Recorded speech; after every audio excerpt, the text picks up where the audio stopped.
बाबा साहब की जिंदगी में कुछ अवसर ऐसे आए जब उनके आंखों से आंसू निकल गए। यह घटना उस समय की है जब दलितों, पिछड़ों, आदिवासियों को मारा जाता था, पीटा जाता था, उनके साथ बदसलूकी किया जाता था। Good morning everyone.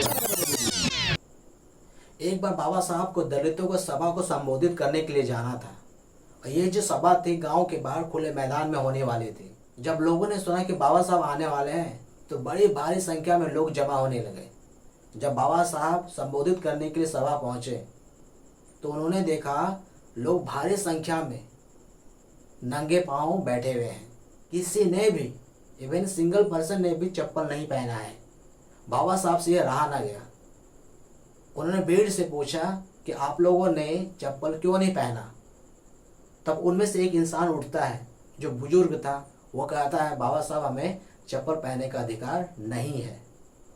हम जब कभी भी चप्पल पहनते हैं तो लोग हमें मारते हैं, पीटते हैं, धमकाते हैं। हमारा अपमान किया जाता है, हमारा अपमान किया जाता है। तुम नीच, तुम्हें चप्पल पहनने का अधिकार नहीं है। यह सुनकर बाबा साहब के आंखों में आंसू आ गए।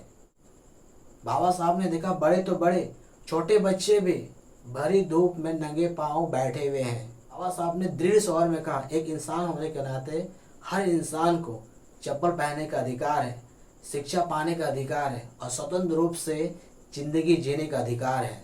बाबा साहब ने कहा, जो समाज किसी इंसान का अधिकार को छीनता है वह उसके साथ अन्याय करता है। बाबा साहब ने भीड़ को आश्वासन देते हुए कहा कि जल्द ही आप सबों को आपका अधिकार मिलेगा और इस सिस्टम को समाप्त किया जाएगा। यह सुनकर लोगों की आंखों में आंसू आ गए। अगर ये वीडियो आपको पसंद आया होगा तो इस वीडियो को सपोर्ट कीजिएगा। धन्यवाद।